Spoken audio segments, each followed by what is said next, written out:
स्वागत है आपका इंडिया गेट टीवी पर। मैं हूं अजय सेतिया।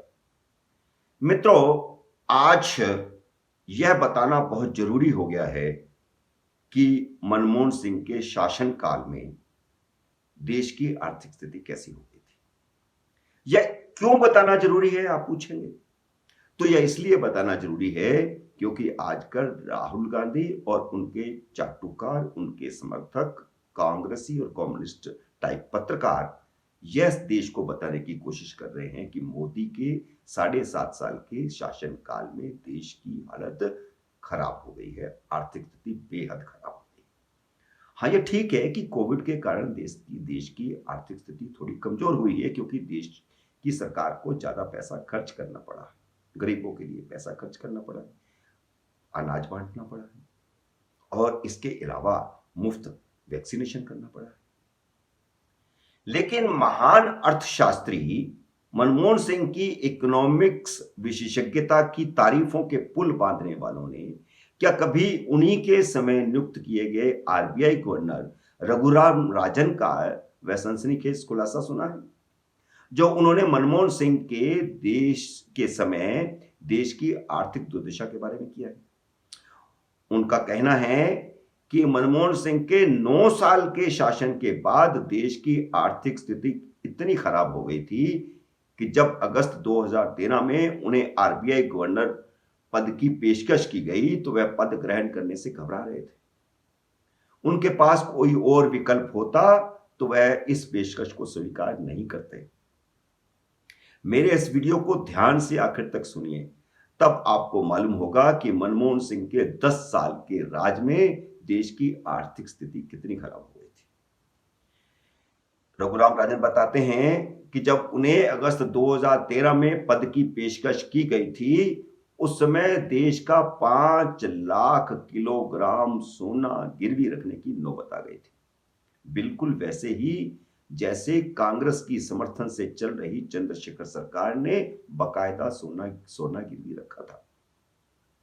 आजकल राहुल गांधी और कांग्रेसी चाटुकार पत्रकार, खासतौर पर कम्युनिस्ट विचारधारा वाले पत्रकार और कम्युनिस्ट पार्टी भी लगातार यह प्रचार कर रहे हैं कि प्रधानमंत्री नरेंद्र मोदी ने देश की अर्थव्यवस्था को तबाह और बर्बाद कर दिया है।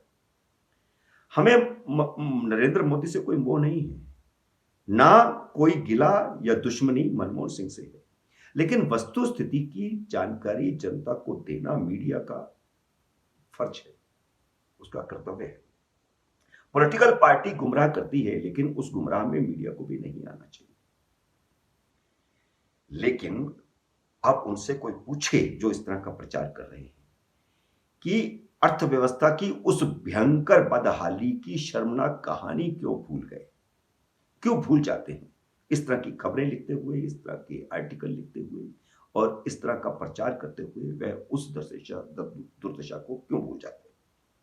इसलिए उन्हें आज यह याद दिलाना जरूरी है कि देश की अर्थव्यवस्था की बर्बादी, तबाही का अर्थ होता क्या है। वह तारीख थी 29 अगस्त 2013। उस दिन कांग्रेस नेतृत्व वाली यूपीए सरकार अपना 9 वर्ष 3 माह का कार्यकाल पूरा कर चुकी थी।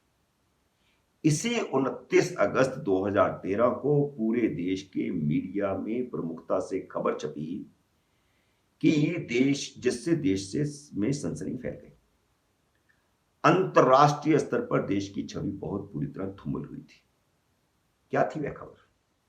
इस खबर में बहुत स्पष्ट शब्दों में यह उल्लेख किया गया था कि देश की आर्थिक स्थिति इतनी नाजुक हो चुकी है कि केंद्र सरकार के वाणिज्य एवं उद्योग मंत्री आनंद शर्मा ने सुझाव दिया है कि देश में स्वर्ण कोष से निकालकर देश का 5 लाख किलोग्राम सोना गिरवी रख दिया जाए। यह हम नहीं कह रहे, यह खुद आनंद शर्मा के हवाले से ही, सूत्रों से ही खबर छपी थी और आनंद शर्मा का यह सुझाव था सरकार को। उल्लेख यह भी कर दूं कि उस समय देश के स्वर्ण कोष में 5,57,000 किलोग्राम सोना ही था। यानी 5 लाख को तो गिरवी रख दिया जाए और 57,000 किलोग्राम सोना ही अपने भंडार में रह जाए। इस तरह का सुझाव उस समय के वाणिज्य मंत्री ने दिया था। अर्थात देश के स्वर्ण कोष का लगभग 90% सोना गिरवी रख देने की सलाह कोई और नहीं बल्कि तत्काल मनमोहन सिंह, आर्थिक विशेषज्ञ मनमोहन सिंह का वाणिज्य एवं उद्योग मंत्री आनंद शर्मा दे रहा था। उस समय के बाजार भाव 27,750 रुपए प्रति 10 ग्राम के हिसाब से इतने सोने की कीमत 1,38,000 करोड़ रुपए थी। यानी हम 1,38,000 करोड़ रुपया ले पाते हैं, उतना गिरवी रखने पर नहीं मिलता है, कम मिलता। सोचो, महान अर्थशास्त्री प्रधानमंत्री मनमोहन सिंह ने अपने कार्यकाल के 10वें साल में देश की अर्थव्यवस्था को कितनी दयनीय स्थिति पर पहुंचा दिया था। उनकी तारीफ करने में कोई हर्ज नहीं है, उनकी आर्थिक विशेषज्ञ की तारीफों के पुल बांधने में कोई हर्ज नहीं है। लेकिन देश की स्थिति क्या हुई? एक तरफ भ्रष्टाचार चरम पर था और एक तरफ देश की स्थिति यह हो गई थी कि सोना गिरवी रखने की नौबत आ गई थी। मीडिया में छपी उस समय की इस सनसनीखेज खबर के पश्चात देश में उपजे जनाक्रोश, जनक्षोभ के दबाव में देश के तत्कालीन वाणिज्य मंत्री आनंद शर्मा ने सफाई दी थी कि मेरी बात को गलत तरीके से प्रस्तुत किया गया। लेकिन आनंद शर्मा की इस सफाई की धज्जियां अगले 2-3 महीने के घटनाक्रम ने उड़ा दी थी, जब देश और दुनिया में हो रही जबरदस्त थू-थू के कारण सोना तो गिरवी नहीं रखा गया, लेकिन देश की दयनीय स्थिति, दयनीय अर्थव्यवस्था पर पर्दा डालने का एक दूसरा चोर दरवाजा मनमोहन सिंह की तत्कालीन यूपीए सरकार ने खोज लिया था। और वह रास्ता किसने खोजा था? रघुराम राजन ने। अपने शासनकाल के अंतिम वर्ष में यूपीए सरकार ने सितंबर 2013 से दिसंबर 2013 के मध्य foreign currency non resident deposit यानी FCNR के माध्यम से लगभग $25 बिलियन के कर्ज समेत कुल $32.32 बिलियन, 2,23,000 करोड़ रुपया अनपेक्षित कर्ज देश के माथे मर दिया। इसके संबंध में आरबीआई के तब के गवर्नर रघुराम राजन ने यह भी कहा था कि मेरे पास और कोई विकल्प नहीं है, कोई और विकल्प होता तो मैं अपनाता। मुझे पता नहीं था इसके नतीजे क्या निकलेंगे, लेकिन विकल्प यही था। अपने पद से हटने के बाद रघुराम राजन ने यह स्वीकार किया है और उन्होंने अपने एक भाषण में इस संबंध में कहा है कि उन्होंने जो स्कीम लागू की वह 3 साल के लिए थी और 3 साल के बाद बैंकों को उसका लाभ होता, दूसरे लोगों को लाभ होता, देश की अर्थव्यवस्था सुधरती, बस देश को कोई फायदा ज्यादा नहीं होता। यह रघुराम राजन ने कहा। उपरोक्त तथ्य से यह भी स्पष्ट होता है कि मनमोहन सिंह ने अपने कार्यकाल के अंतिम वर्ष में देश की अर्थव्यवस्था को इतनी दयनीय और दरिद्र स्थिति में पहुंचा दिया था कि देश का 90% सोना गिरवी रखकर 1,38,000 करोड़ रुपए का जुगाड़ करने के बावजूद वह स्थिति नहीं सुधरती। इसलिए इस स्कीम के माध्यम से 2 लाख करोड़ से ज्यादा इकट्ठा किया गया।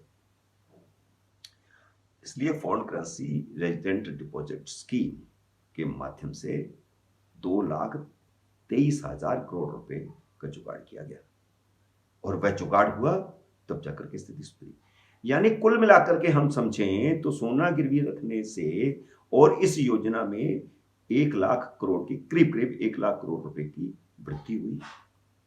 अब राहुल गांधी और उनके चाटुकार पत्रकारों को यह भी पता होना चाहिए कि मोदी सरकार ने अपने 7 साल के शासनकाल में न सिर्फ उस पूरे कर्ज को चुका दिया है, बल्कि अगस्त 2013 में देश का जो स्वर्ण भंडार 557 टन था, उसमें भी 148 टन सोने की वृद्धि हुई है।